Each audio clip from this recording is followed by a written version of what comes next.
Araw-araw tayong pumapasok sa trabaho para kumita at mabuhay. Pero para sa iba, ang bawat araw ay may kasamang panganib sa buhay. Sa video na ito, alamin natin ang ilan sa mga pinakadelikado at matinding trabaho sa buong mundo. Ang paglilinis ng mga dambuhalang LSC ng barko ay tinuturing na isa sa pinakamahirap na trabaho sa mundo. Isipin mo ang isang LSC na kasinlaki ng isang 2 palapag na gusali. Ang mga diver o maninisid ay kailangang bumaba sa malalim na bahagi ng dagat para lamang kiskisin at linisin ang mga blades nito gamit ang kanilang mga kamay. Pero madalas ay pinapakiramdaman na lamang nila ang kanilang paglilinis dahil sa halos zero visibility nito. Ang pinaka-nakakatakot ay may mga pagkakataong hindi pinapatay ang makina ng barko habang nililinis ito. Dahil dito, ang lakas ng tubig at ang pressure na nililikha ng makina ay parang isang higanteng pressure washer na pwedeng kumitil sa sino mang magpunta sa maling pwesto. Ang pagmamaneho ng 1258 bus papuntang Lima ay hindi isang pangkaraniwang biyahe sa lungsod. Dumaraan ito sa mga makikipot at paikot-ikot na kalsada na nasa gilid ng matatarik na bangin. Maraming matatalim na kurbada o hairpin turns kaya kailangan ng matinding pag-iingat at husay sa pagmamaneho. Maring mukhang magandang ideya ang pag-upo sa may bintana, ngunit kapag nakita mo ang humigit kumulang 1,000 talampakang lalim ng bangin sa ibaba, maring magbago ang isip mo. Dahil dito, ang biyahe ay parang isang roller coaster sa totoong buhay, ngunit mas nakakatakot dahil wala itong kaparehong antas ng kaligtasan tulad ng mga rides sa amusement park. Studying sharks. Ang karagatan ay nagiging parang laruan ng mga matatapang na siyentipiko na nag-aaral tungkol sa mga pating, na kilala bilang mga pangunahing mandaragit sa dagat. Hindi ito pangkaraniwang 9 to 5 na trabaho dahil upang mas maunawaan ang mga nilalang na ito, kailangan ng mga mananaliksik na ilagay ang kanilang sarili sa mga sitwasyong lubhang delikado. Isipin mo na lamang na napapalibutan ka ng mga hayop na puno ng lakas at matatalim ng ngipin. Ang pagsisid kasama ang mga pating ay simula pa lamang dahil may mas matitindi at mas delikadong gawain pang kaakibat ang kanilang pag-aaral. Ang mga stunt people o stunt performers ay ang mga taong nagpapakita ng isang uri ng panganib para sa iba. Sila ang mga responsable sa pagpapakita ng aksyon sa mga pelikula. Ang bawat pagtalon, pagbagsak o eksena ng pagsabog ay sila ang aktwal na gumagawa at hindi ang mga artista. Wala rito ang CGI o special effects. Ang lahat ay totoong tao na gumagawa ng kamangha-mangha at labis na delikadong mga aksyon upang magmukhang bayani ang mga artista sa pelikula. At syempre, walang duda na masakit ang mga stunt na ito. Ang mga free falls at matataas na pagbagsak ay mukhang pwedeng makasugat o makabali ng mga buto para silang nagtataya para sa iba. Ngunit kadalasan ay walang kasiguraduhan sa trabaho kaya mas matindi ang risk na kanilang hinaharap. Ang mga sewer diver ay mga taong sumisisid sa mga imburnalang lungsod upang tanggalin ang mga bara at panatilihing maayos ang daloy ng sewer system. Sa kanilang trabaho, kailangan nilang pumasok sa madilim, marumi at hindi tiyak na lugar kung saan hindi nila alam kung ano ang maaring matagpuan. Para itong pagalugad sa isang kakaibang mundo, ngunit mas mabaho at mas mapanganib. Sa kabila nito, matapang nilang hinaharap ang dumi at panganib upang mapanatiling maayos ang takbo ng lungsod. Kaya tunay silang maituturing na mga hindi napapansing bayani na karapat-dapat sa pagkilala at sapat na kabayaran sa panganib na kanilang hinaharap.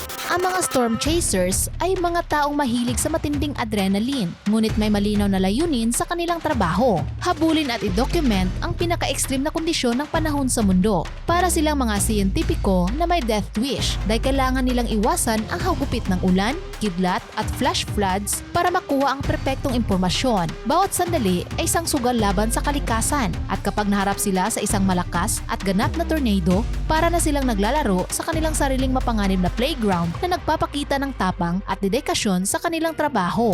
Nakasabit sa lubid ang mga window cleaners na may dandaang talampakan ang taas na halos wala nang ligtas sa pagitan nila at sa lupa. Ito ay isang uri ng death-defying ballet na nangangailangan ng matibay na loob at konsentrasyon. Ang panganib ay totoo at nangyari nga noong 2013 na 2 window cleaners ang naiwan na nakabitin sa sirang lubid ng mahigit 2 oras na nagpapakita kung gaano kalaki ang panganib na kanilang hinaharap araw-araw.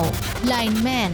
Nagtatrabaho sa napakataas at delikadong lugar na para bang nagsasayaw sa bingit ng kamatayan araw-araw. Sila ay nakatayo sa mataas na poste at humahawak ng linya na dumadaloy ang daang libong boltahe ng kuryente. Kaya bawat maling galaw ay ay maring maging ikamatay. Dahil sa kanilang pagsusumikap at panganib na hinaharap, maayos at ligtas ang daloy ng kuryente na ginagamit natin araw-araw.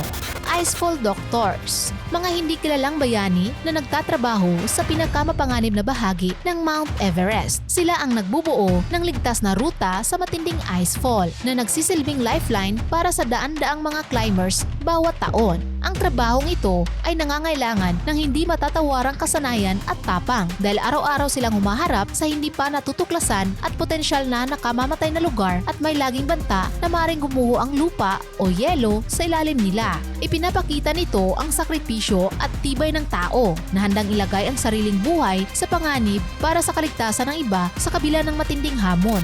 Ang mga bush pilot ay nagtatrabaho sa napakadelikadong kondisyon ng paglipad na itinuturing ng karamihan sa mga piloto bilang suicidal. Wala silang malinaw na runway at kailangan gawing parang personal obstacle course ang himpapawid. Hindi tulad ng karaniwang piloto na ang pinakadelikadong sitwasyon ay maaring nosedive. Para sa mga bush pilot, halos lahat ng paglipad ay puno ng panganib. Ang kanilang kakayahan na lumapag sa tila imposibleng lugar ay tinuturing na milagro. Ang Poison Garden ay isang mapanganib na pasyalan dahil sa taglay nitong mahigit 100 pinaka-nakamamatay na halaman sa mundo. Ang mga hardinero rito ay kailangang laging nakasuot ng full hazmat suit bilang proteksyon. Ang mga halaman, gaya ng giant hogweed, ay may kakayahang magdulot ng matinding paltos na tumatagal ng maraming taon. Sa madaling salita, ang harding ito ay isang death trap. Bridge painters. Sila ang mga nagtatrabaho sa napakataas na lugar na daan-daang talampakan ng taas habang napapalibutan ng mabilis na dumadaang sasakyan at nakakalaso na usok. Hindi ito isang magaan o nakaka-relax na trabaho. Kailangan nilang maging matapang at mahusay na acrobat na nakabalanse sa isang komplikadong steel structure habang hawak ang paint roller. Bukod dito, kailangan pumasa sa masusing pagsusuri bago pa man makuha ang trabaho. Sa ganitong trabaho, ang kahit isang pagkakamali ay hindi lang simpleng masamang araw sa opisina. Maring itong magdulot ng malubhang panganib sa buhay, kaya labis ang tapang at husay na kailangan para magampanan ito.